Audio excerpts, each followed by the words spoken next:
Hello, and welcome back to Living Pages. Tonight, we'll enjoy two short stories from two different authors. We'll begin with Count Magnus by Montague, Rhodes, James. By what means the papers out of which I have made a connected story came into my hands is the last point which the reader will learn from these pages. But it is necessary to prefix my extracts from them a statement of the form in which I possess them. They consist, then, partly of a series of collections for a book of travels. Such a volume was a common product of the 40s and 50s. Horace Marryat's Journal of a Residence in Jutland and the Danish Isles is a fair specimen of the class in which I allude. These books usually treated of some unknown district on the continent. They were illustrated with woodcuts or steel plates. They gave details of hotel accommodation and of means of communication, such as we now expect to find in any well-regulated guidebook. And they dealt largely in reported conversations with intelligent foreigners, racy innkeepers, and garrulous peasants. In a word, they were chatty. Begun with the idea of furnishing material for such a book, my papers as they progressed assumed the character of a record of one single personal experience. And this record was continued up to within a very short time from its termination. The writer was a Mr. Wraxall. For my knowledge of him, I have to depend entirely on the evidence his writings afford. And from these, I deduce that he was a man past middle age, possessed of some private means, and very much alone in the world. He had, it seems, no settled abode in England, but was a denizen of hotels and boarding houses. It is probable that he entertained the idea of settling down at some future time which never came. And I think it also likely the Pantychicknon fire in the early 70s must have destroyed a great deal that would have thrown light on his antecedents, for he refers once or twice to property of his that was warehoused at that establishment. It is further apparent that Mr. Wraxall had published a book, and that it treated of a holiday he had once taken in Brittany. More than this I cannot say about his work, because a diligent search in bibliographical works has convinced me that it must have appeared either anonymously or under a pseudonym. As to his character, it is not difficult to form some superficial opinion. He must have been an intelligent and cultivated man. It seems that he was near being a fellow of his college at Oxford. Brasenose, as I judge from the calendar. His besetting fault was pretty clearly that of over-inquisitiveness. Possibly a good fault in a traveler, certainly a fault for which our traveler paid dearly enough in the end. On what proved to be his last expedition, he was plotting another book. Scandinavia, a region not widely known to Englishmen 40 years ago, had struck him as an interesting field. He must have alighted on some old books of Swedish history or memoirs, and the idea had struck him that there was room for a book descriptive of travel in Sweden, interspersed with episodes from the history of some of the great Swedish families.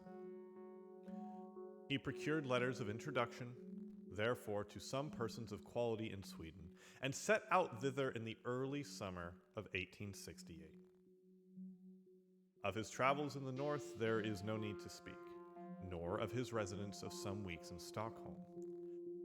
I need only mention that some savant resident there put him on the track of an important collection of family papers belonging to the proprietors of an ancient manor house in Västergötland, and obtained for him permission to examine them. The manor house, or Ehrgard, in question to be called Robeck, though that is not its name, It is one of the best buildings of its kind in all the country, and the picture of it in Dallenberg's Suecia Antica et Moderna, engraved in 1694, shows it very much as the tourist may see it today. It was built soon after 1600 and is, roughly speaking, very much like an English house of that period in respect of material: red brick with stone facings and style. The man who built it was a scion of the great house of de Lagardy, and his descendants possess it still. De Lagardy is the name by which I will designate them when mention of them becomes necessary. They received Mr. Wraxall with great kindness and courtesy, and pressed him to stay in the house as long as his researches lasted. But, preferring to be independent, and mistrusting his powers of conversing in Swedish, he settled himself at the village inn, which turned out quite sufficiently comfortable at any rate during the summer months. This arrangement would entail a short walk to and from the manor house of something under a mile. The house itself stood in a park and was protected, we should say grown up, with large old timber. Near it, you found the walled garden, and then entered a close wood fringing of the small lakes with which the whole country is pitted.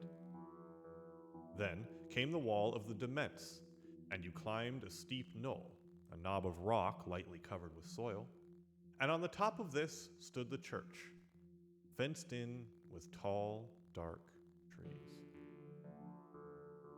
It was a curious building to English eyes. The nave and aisles were low, and filled with pews and galleries. In the western gallery stood the handsome old organ, gaily painted and with silver pipes. The ceiling was flat, and had been adorned by a 17th century artist with a strange and hideous Last Judgment, full of lurid flames, falling cities, burning ships, crying souls, and brown and smiling demons. Handsome brass coronae hung from the roof. The pulpit was like a doll's house, covered with little painted wooden cherubs and saints. A stand with 3 hourglasses was hinged to the preacher's desk.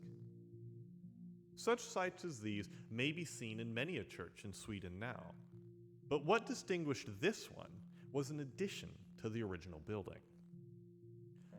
At the eastern edge of the north aisle, the builder of the manor house had erected a mausoleum for himself and his family.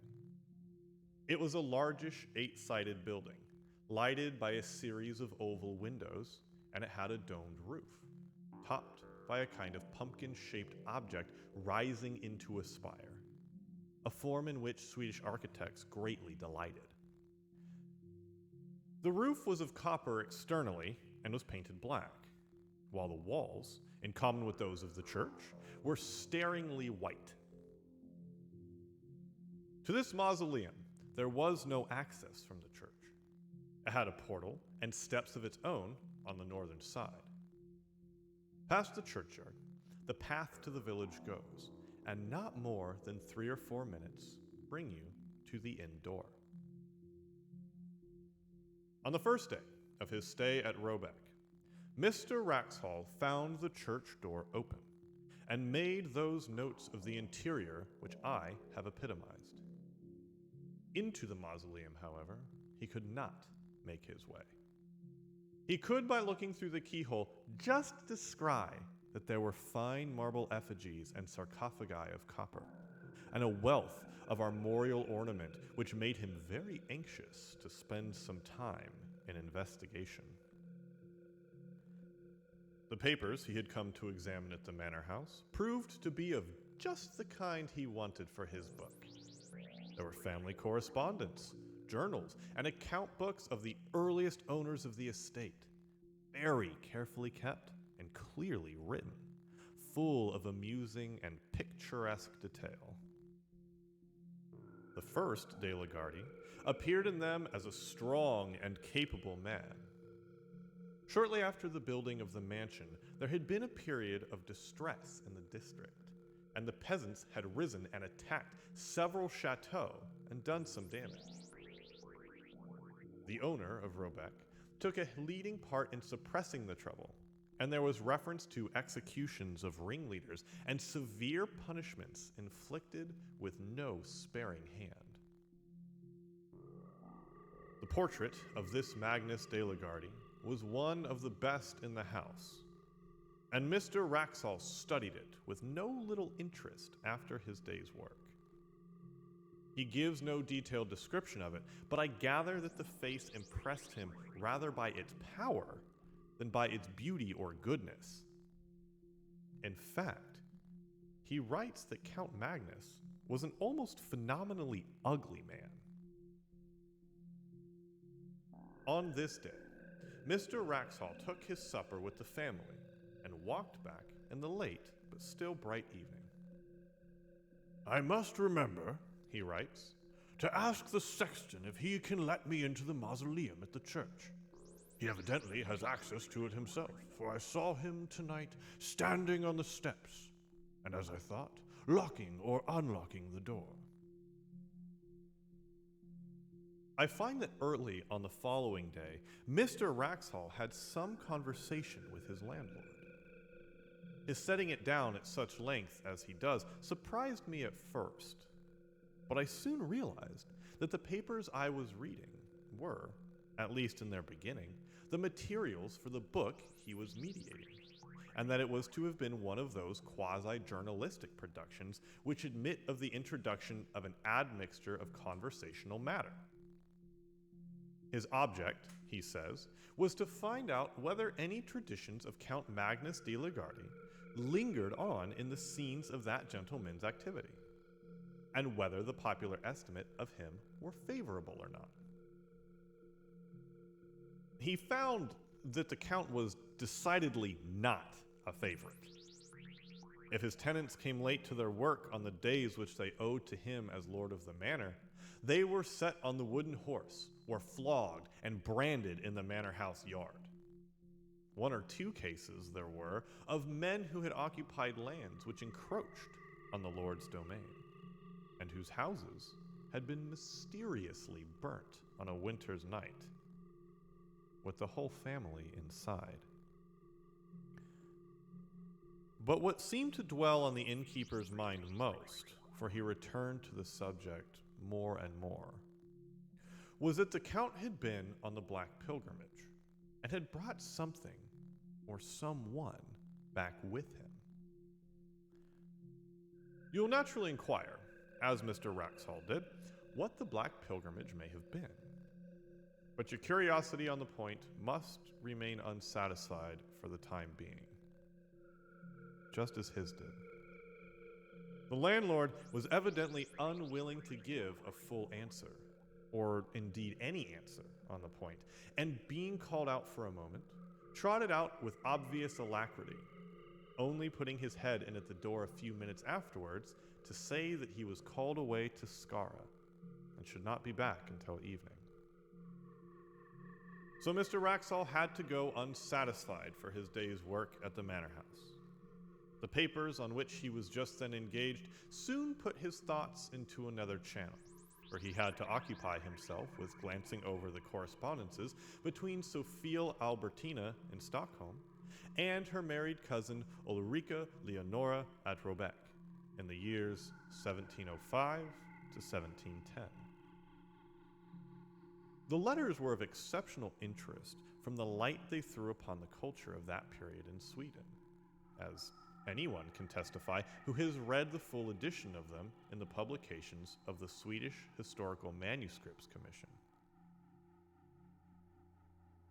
In the afternoon, he had done with these, and after returning the boxes in which they were kept to their places on the shelf, he proceeded, very naturally, to take down some of the volumes nearest to him, in order to determine which of them had best be his principal subject of investigation next day.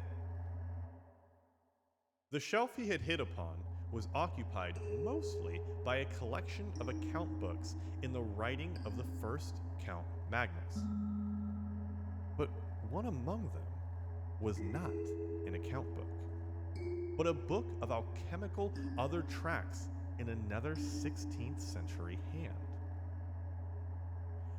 Not being very familiar with alchemical literature, Mr. Wraxall spends a good deal of space, which he might have spared in setting out the names and beginnings of the various treaties.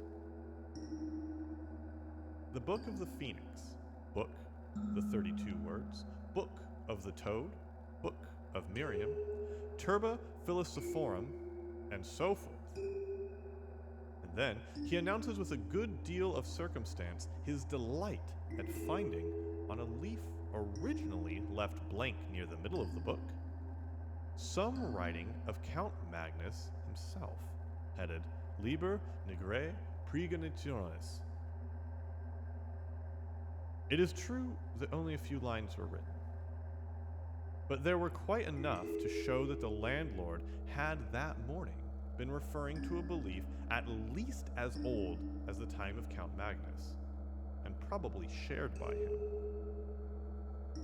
This is the English of what was written. If any man desires to obtain a long life, if he would obtain a faithful messenger, and see the blood of his enemies, it is necessary that he should first go into the city of Chorazin, and there salute the prince. Here there was an erasure of one word, not very thoroughly done, so that Mr. Wraxall felt pretty sure that he was right in reading it as heiress of the heir. But there was no more of the text copied, only a line in Latin. Caer reliqua hujus materiae inter secretiora. See the rest of this matter among the more private things. It could not be denied that this threw a rather lurid light upon the tastes and beliefs of the Count. But to Mr. Wraxall, separated from him by nearly 3 centuries, the thought that he might have added to his general forcefulness alchemy, and to alchemy something like magic, only made him a more picturesque figure. And when, after a rather prolonged contemplation of his picture on the hall, Mr. Wraxall set out on his homeward way, his mind was full of the thought of Count Magnus. He had no eyes for his surroundings, no perception of the evening scents of the woods or the evening light on the lake.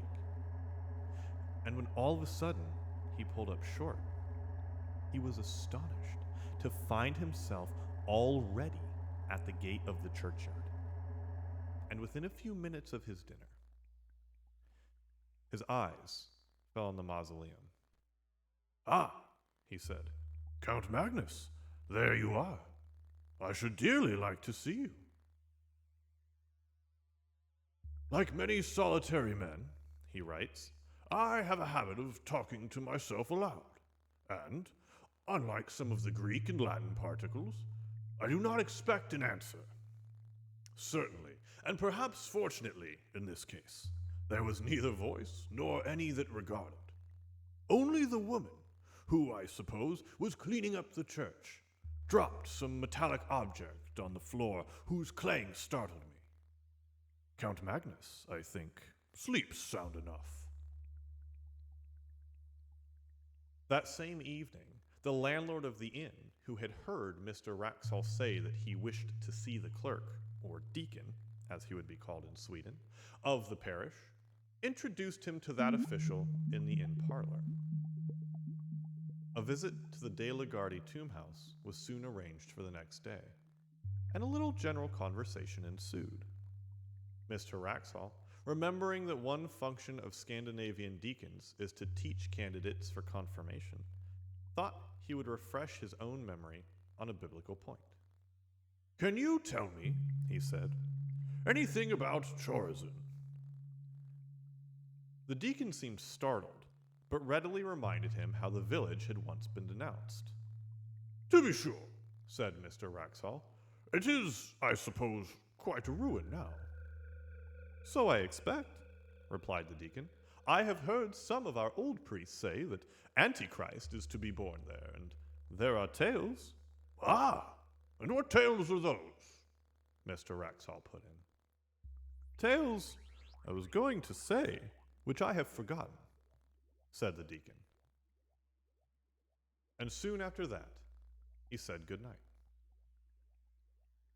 The landlord was now alone, and at Mr. Wraxall's mercy, and that inquirer was not inclined to spare him.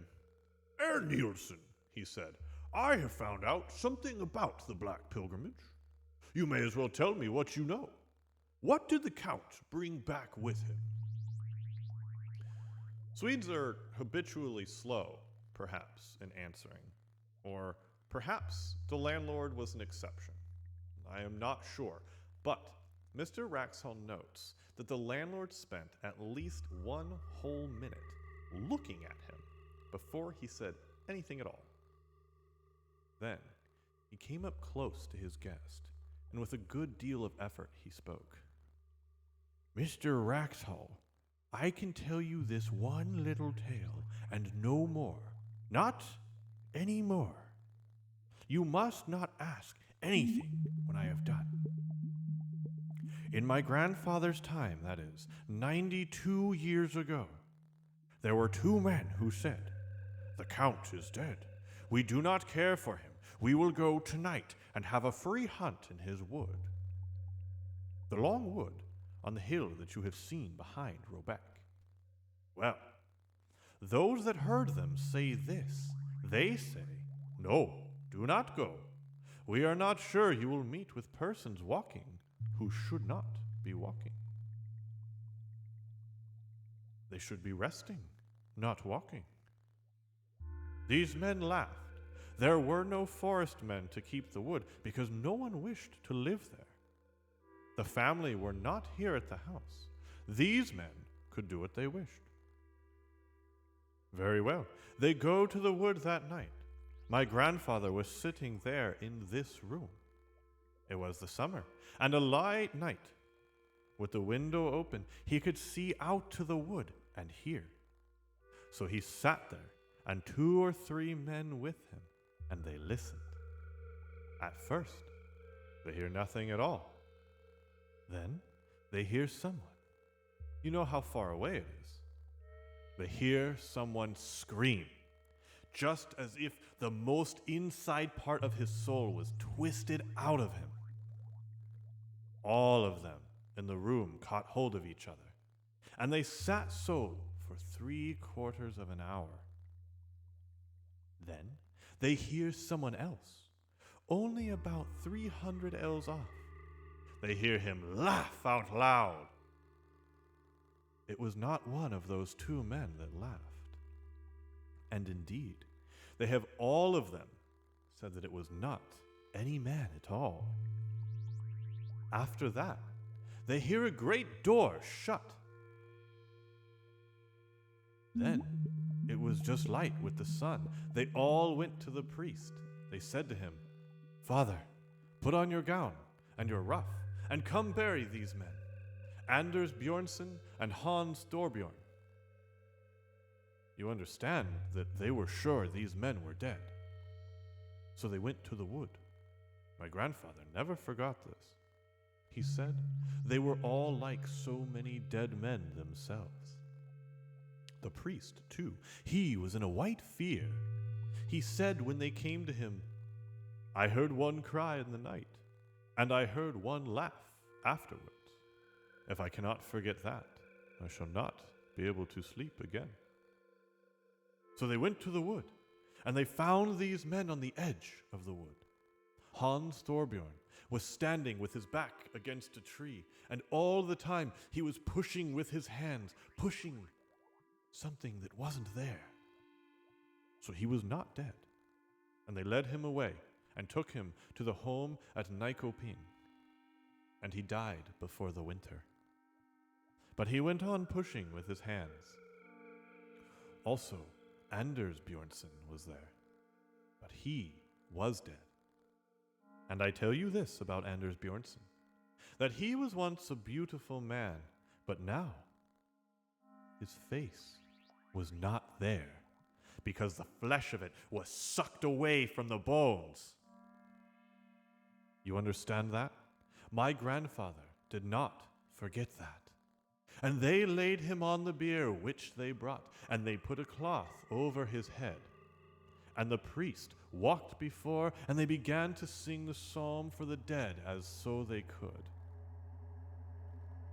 So as they were singing, the end of the first verse, one fell down, was carrying the head of the bier, and the others looked back, and they saw that the cloth had fallen off, and the eyes of Anders Bjornsson were looking up, because there was nothing to close over them.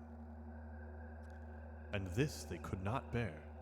Therefore the priest laid the cloth upon him, and sent for a spade, and they buried him in that place.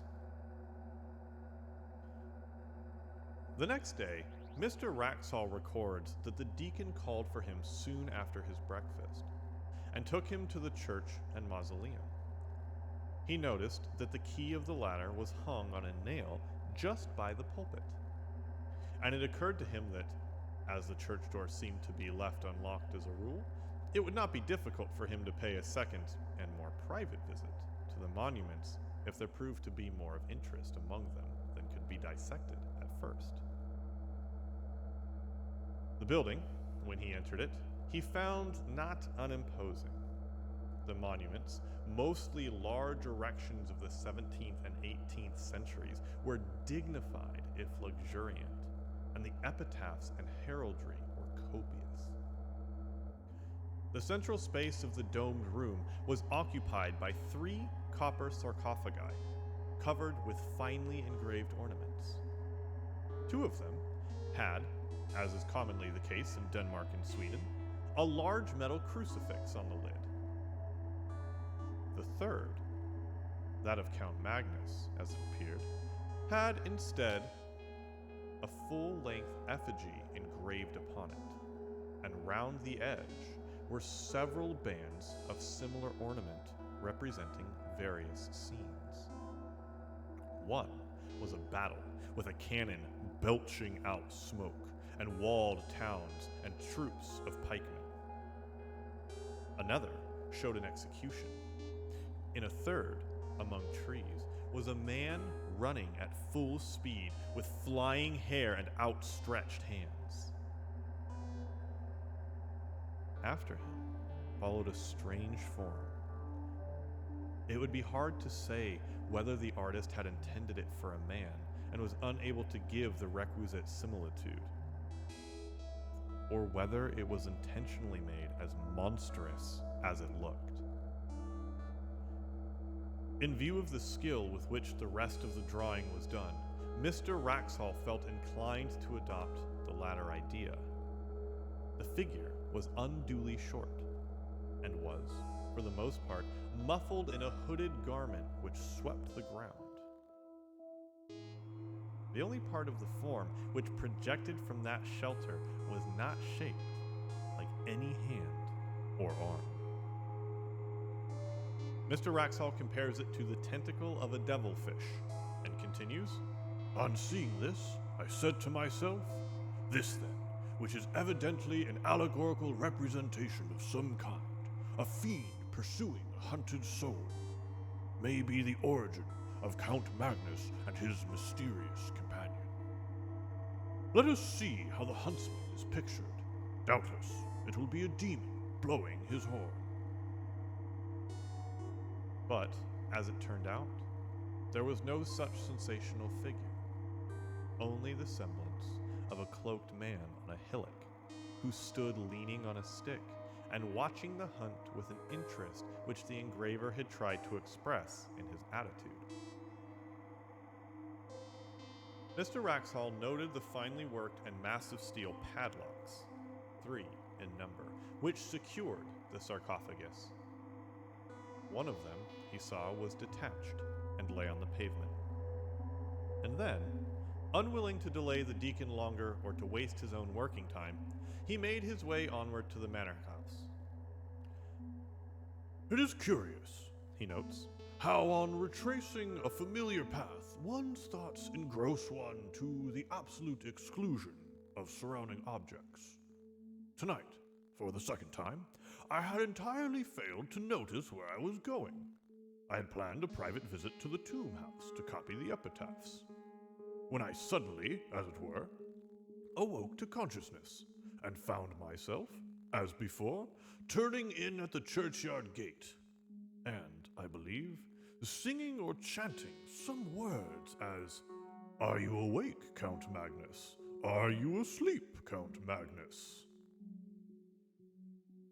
And then something more which I have failed to recollect. It seems to me that I must have been behaving in this nonsensical way for some time. He found the key of the manor house where he had expected to find it, and copied the greater part of what he wanted. In fact, he stayed until the light began to fail him. I must have been wrong, He writes, in saying that one of the padlocks of my count's sarcophagus was unfastened. I see tonight that two are loose. I picked both up and laid them carefully on the window ledge, after trying unsuccessfully to close them. The remaining one is still firm, and though I take it to be a spring lock, I cannot guess how it is opened. Had I succeeded in undoing it, I am almost afraid I should have taken the liberty of opening the sarcophagus. It is strange, the interest I feel in the personality of this. I fear somewhat ferocious and grim old noble. The following day was, as it turned out, the last of Mr. Wraxall's stay at Robeck.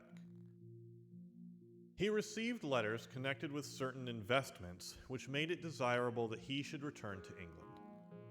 His work among the papers was practically done, and traveling was slow. He decided, therefore, to make his farewells, put some finishing touches on his notes, and be off. These finishing touches and farewells, as it turned out, took more time than he had expected. The hospitable family insisted on his staying to dine with them.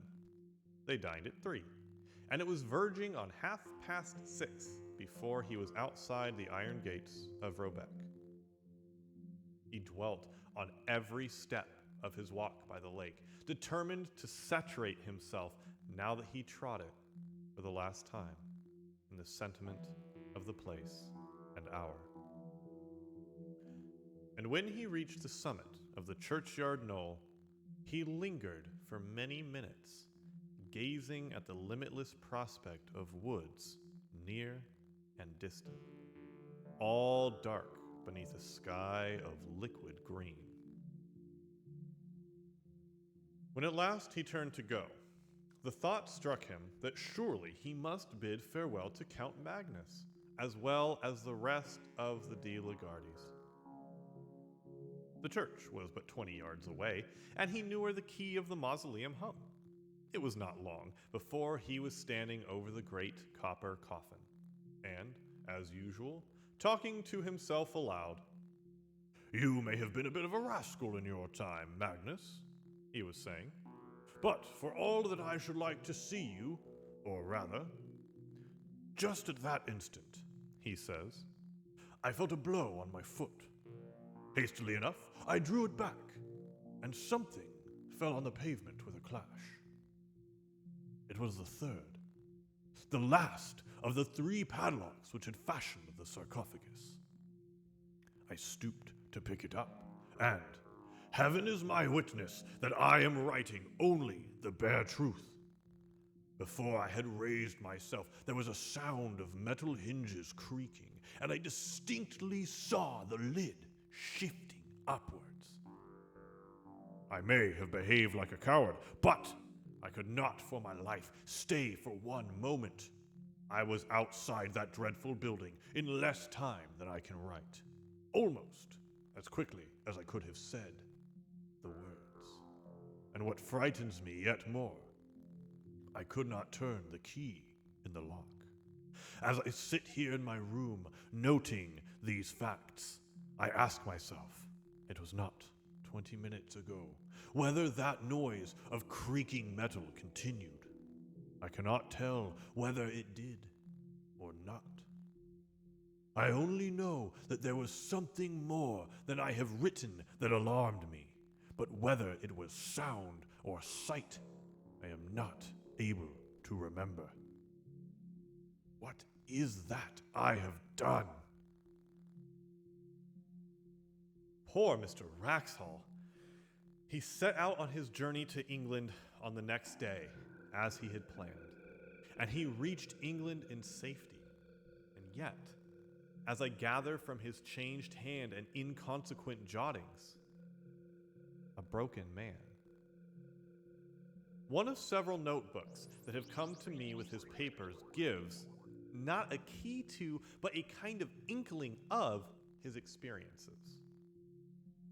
Much of his journey was made by canal boat, and I find not less than 6 painful attempts to enumerate and describe his fellow passengers. The entries are of this kind. 24. Pastor of village of Skane. Usual black coat and soft black hat. 25. Commercial traveler from Stockholm going to Trollhättan. Black cloak, brown hat. 26. Man in long black coat, broad-leaved hat. Very old-fashioned. This entry is lined out and a note added. Perhaps identical with number 13. Have not yet seen his face. On returning to number 13, I find that he is a Roman priest in a cassock. The net result of the reckoning is always the same. 28 people appear in the enumeration. One always being a man in a long black cloak and broad hat, and the other a short figure in dark cloak and hood. On the other hand, it is always noted that only 26 passengers appear at meals, and that the man in the cloak is perhaps absent, and the short figure is certainly absent. On reaching England, it appears that Mr. Wraxhall landed at Harwich, and that he resolved at once to put himself out of the reach of some person or persons whom he never specifies, but whom he had evidently come to regard as his pursuers. Accordingly, he took a vehicle. It was a closed fly, not trusting the railway, and drove across country to the village of Belcamp St. Paul. It was about 9 o'clock on a moonlight August night when he neared the place. He was sitting forward and looking out of the windows at the fields and thickets. There was little else to be seen racing past him. Suddenly, he came to a crossroad. At the corner, 2 figures were standing motionless. Both were in dark cloaks. The taller one wore a hat, and the shorter, a hood. He had no time to see their faces, nor did they make any motion that he could discern. Yet the horse shied violently and broke into a gallop, and Mr. Wraxhall sank back into his seat in something like desperation. He had seen them before. Arriving at Belcamp St. Paul, he was fortunate enough to find a decent furnished lodging, and for the next 24 hours he lived, comparatively speaking, in peace. His last notes were written on this day. They are too disjointed and ejaculatory to be given here in full, but the substance of them is clear enough. He is expecting a visit from his pursuers. How or when, he knows not. And his constant cry is, "What has he done? And is there no hope?" Doctors, he knows, would call him mad. Policemen would laugh at him. The parson is away. What can he do but lock his door and cry to God? People still remembered last year at Belcamp St. Paul, and how a strange gentleman had come one evening in July years back, and how the next morning he was found dead. There was an inquest, and the jury that viewed the body fainted. 7 of them did, and none of them would speak to what they saw. And the verdict was visitation of God. And how the people has kept the house moved out that same week and went away from that part. But they do not, I think, know that any glimmer of light has ever been thrown or could be thrown on the mystery. So happened that last year, the little house came into my hands as part of a legacy. It had stood empty since 1863, and there seemed no prospect of letting it. So, had it pulled down, and the papers of which I have given you an abstract were found in a forgotten cupboard under the window in the best bedroom, where hung a time-stiffened padlock of interminable age.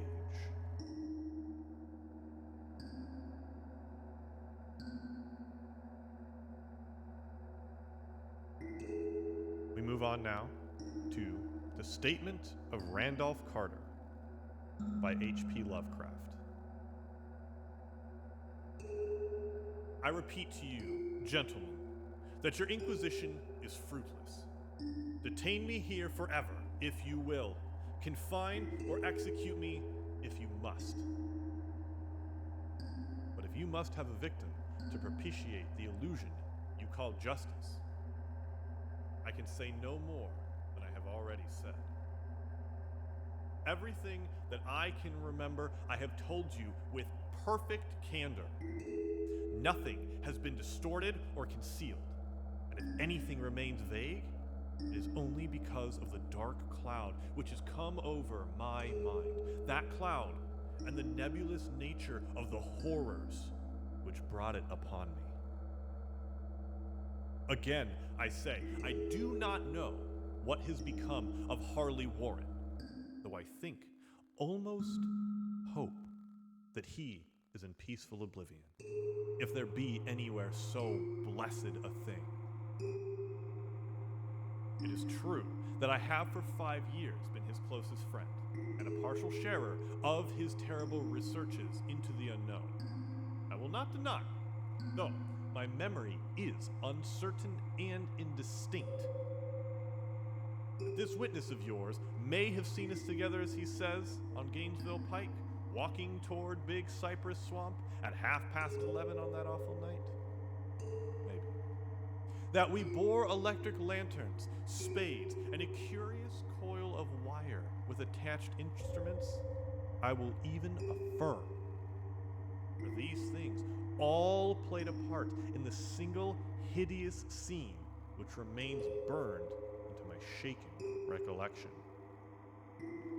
But of what followed, and of the reason I was found alone and dazed on the edge of the swamp next morning, I must insist that I know nothing save what I have told you over and over again. You say to me that there is nothing in the swamp or near it which could form the setting of that fateful episode. I reply that I know nothing beyond what I saw. Vision or nightmare it may have been. Vision or nightmare, I fervently hope it was. Yet it is all that my mind retains of what took place in those shocking hours after we left the sight of men. And why Harley Warren did not return, he or his shade, or some nameless thing I cannot describe, alone can tell. As I have said before, the weird studies of Harley Warren were well known to me, and to some extent shared by me. Of his vast collection of strange, rare books on forbidden subjects, I have read all that are written in the languages of which I am master. But these are few compared with those languages in which I cannot understand. Most, I believe, are in Arabic. And the fiend-inspired book which brought on the end, the book which he carried in his pocket out of this world, was written in characters whose like I never saw elsewhere. Warren would never tell me just what was in that book.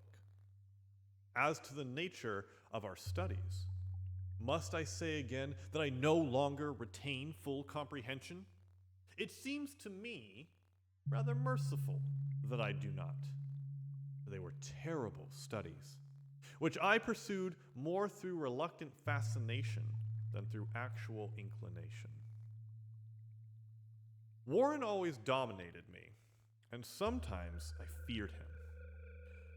I remember how I shuddered at his facial expression on the night before the awful happening, when he talked so incessantly of his theory why certain corpses never decay, but rest firm and fat in their tombs for 1,000 years. But I do not fear him now, for I suspect that he has known horrors beyond my ken. Now, I fear for him. Once more, I say that I have no clear idea of our object on that night. Certainly, it had much to do with something in the book which Warren carried with him. That ancient book in undecipherable characters which had come to him from India a month before. But I swear I do not know what it was that we expected to find. Your witness says he saw us at 11:30 on the Gainesville Pike, headed for Big Cypress Swamp. This is probably true, but I have no distinct memory of it. The picture seared into my soul is of one scene only, and the hour must have been long after midnight, for a waning crescent moon was high in the vaporous heavens. The place was an ancient cemetery, so ancient that I trembled at the manifold signs of immemorial years. It was in a deep, damp hollow, overgrown with rank grass, moss, and curious creeping weeds, and filled with a vague stench which my idle fancy associated absurdly with rotting stone. On every hand were the signs of neglect and decrepitude, and I seemed haunted by the notion that Warren and I were the first living creatures to invade a lethal silence of centuries. Over the valley's rim, a wan, waning crescent moon peered through the noisome vapors that seemed to emanate from unheard-of catacombs, and its feeble, wavering beams I could distinguish a repellent array of antique slabs, urns, cenotaphs, and mausolean facades, all crumbling, moss-grown, and moisture-stained, and partly concealed by the gross luxuriance of the unhealthy vegetation. My first vivid impression of my own presence in this terrible necropolis concerns the act of pausing with Warren before a certain half-obliterated sepulchre, and of throwing down some burdens which we seemed to have been carrying. I now observed that I had with me an electric lantern and 2 spades, whilst my companion was supplied with a similar lantern and a portable telephone outfit. No word was uttered, for the spot and the task seemed known to us, and without delay, we seized our spades and commenced to clear away the grass, weeds, and drifted earth from the flat, archaic mortuary. After uncovering the entire surface, which consisted of 3 immense granite slabs, we stepped back some distance to survey the charnel scene. And Warren appeared to make some mental calculations. Then he returned to the sepulchre and, using his spade as a lever, sought to pry up the slab lying nearest to a stony ruin, which may have been a monument in its day. He did not succeed, and motioned to me to come to his assistance. Finally, our combined strength loosened the stone, which we raised and tipped to one side. The removal of the slab revealed a black aperture, from which rushed an effluence of miasmal gases so nauseous that we started back in horror. After an interval, however, we approached the pit again and found the exhalations less unbearable. Our lanterns disclosed the top of a flight of stone steps, dripping with some detestable ichor of the inner earth and bordered by moist walls encrusted with niter. And now, for the first time, my memory records verbal discourse. Warren addressing me at length in his mellow tenor voice, a voice singularly unperturbed by our awesome surroundings. "I'm sorry to have to ask you to stay on the surface," he said, "but it would be a crime to let anyone with your frail nerves go down there. You can't imagine, even from what you have read and from what I've told you, the things I shall have to see and do. It's fiendish work, Carter, and I doubt if any man without ironclad sensibilities could ever see it through and come up alive and sane. I don't wish to offend you, and heaven knows I'd be glad enough to have you with me. But the responsibility is in a certain sense mine, and I couldn't drag a bundle of nerves like you down to probable death or madness. I tell you, you can't imagine what the thing is really like. But I promise to keep you informed over the telephone of every move. You see, I've enough wire here to reach the center of the earth and back." I can still hear, in memory, those coolly spoken words, and I can still remember my remonstrances. I seemed desperately anxious to accompany my friend into those sepulchral depths. Yet, he proved inflexibly obdurate. At one time, he threatened to abandon the expedition if I remained insistent, a threat which proved effective, since he alone held the key to the thing. All this, I can still remember, though I no longer know what manner of thing we sought. After he had secured my reluctant acquiescence in his design, Warren picked up the reel of wire and adjusted the instruments. At his nod, I took one of the latter and seated myself upon an aged, discolored gravestone, close by the newly uncovered aperture.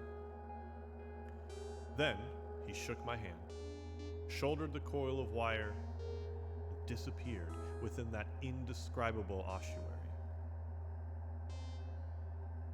For a moment, I kept sight of the glow of his lantern and heard the rustle of the wire as he laid it down after him. But the glow soon disappeared abruptly, as if a turn in the stone staircase had been encountered, and the sound died away almost as quickly.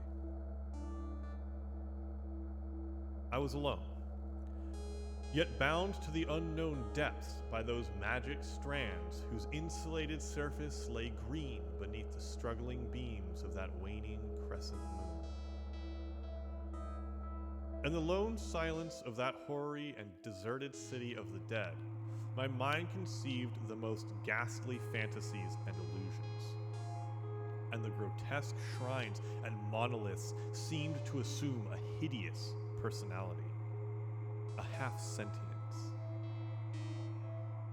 Amorphous shadows seemed to lurk in the darker recesses of the weed-choked hollow, and to flit as in some blasphemous ceremonial procession past the portals of the moldering tombs in the hillsides.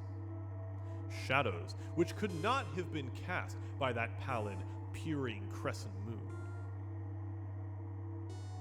I constantly consulted my watch by the light of the electric lantern, and listened with feverish anxiety at the receiver of the telephone. But for more than a quarter of an hour, heard nothing. Then, a faint clicking came from the instrument, and I called down to my friend in a tense voice. Apprehensive as I was nevertheless unprepared for the words which came up from that uncanny vault in accents more alarmed and quivering than any I had heard before from Harley Warren. He who had so calmly left me a little while previously now called from below in a shaky whisper more portentous than the loudest shriek. God, if you could only see what I am seeing! I could not answer. Speechless, I could only wait. Then came the frenzied tones again. Carter, it's terrible, monstrous, unbelievable! This time, my voice did not fail me, and I poured into the transmitter a flood of excited questions. Terrified, I continued to repeat, "Warren, what is it? What is it?" Once more came the voice of my friend, still hoarse with fear, and now apparently tinged with despair. I can't tell you, Carter. It's too utterly beyond thought. I dare not tell you. No man could know it and live. Great God! I never dreamed of this! Stillness again, save for my now incoherent torrent of shuddering inquiry. Then the voice of Warren in a pitch of wilder consternation. Carter, for the love of God, put back the slab and get out of this if you can. Quick, leave everything else and make for the outside. It's your only chance. Do as I say and don't ask me to explain. I heard, yet was able only to repeat my frantic questions. Around me were the tombs and the darkness and the shadows. Beyond them, some peril beyond the radius of the human imagination. But my friend was in greater danger than I, and through my fear I felt a vague resentment that he should deem me capable of deserting him under such circumstances. More clicking, and after a pause, a piteous cry from Warren. Beat it! For God's sake, put back the slab and beat it, Carter! Something in the boyish slang of my evidently stricken companion unleashed my faculties. I formed and shouted a resolution. "Warren, brace up! I'm coming down!" But at this offer, the tone of my auditor changed to a scream of utter despair. Don't! You can't understand! It's too late! And my own fault! Put back the slab and run! There's nothing else you or anyone can do now! The tone changed again, this time acquiring a softer quality, as of hopeless resignation. Yet it remained tense through anxiety for me. Quick, before it's too late! I tried not to heed him, tried to break through the paralysis which held me, and to fulfill my vow to rush down to his aid. But his next whisper found me still held inert in the chains of stark horror. Carter, it is no use. You must go. Better one than two. The slab. A pause, more clicking than the faint voice of Warren. Nearly over now. We don't make it harder. Cover up those damn steps and run for your life. You're losing time. So long, Carter. Won't see you again. Here, Warren's whisper swelled into a cry that gradually rose to a shriek fraught with all the horror of the ages. Curse these hellish things! Legions! My God, beat it! Beat it! Beat it! After that was silence. I know not how many interminable eons I sat stupefied, whispering, muttering, calling, screaming into that telephone. Over and over again through those eons, I whispered and muttered, called, shouted, and screamed, "Warren! Warren! Answer me! Are you there?" And then there came to me the crowning horror of all. The unbelievable, unthinkable, almost unmentionable thing. I have said that eons seemed to elapse after Warren shrieked forth his last despairing warning, and that only my own cries now broke the hideous silence.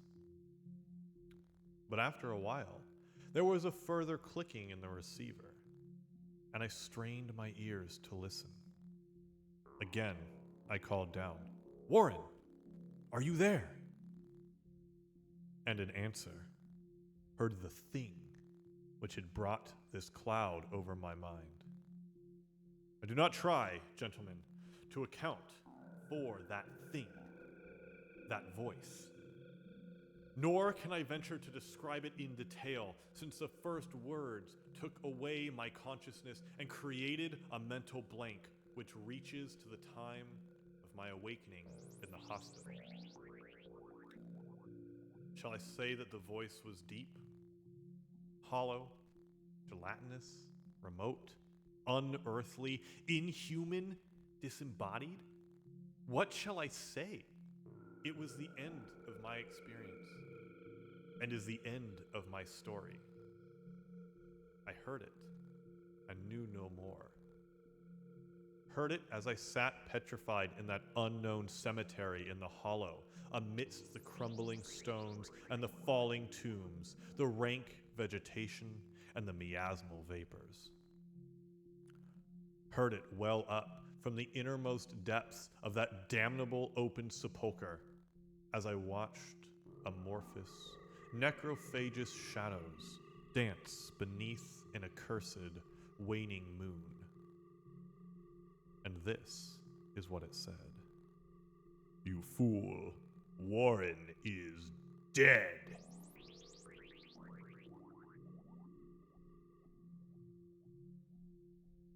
Thank you for joining me tonight on Living Pages. I hope to see you again soon. Be safe,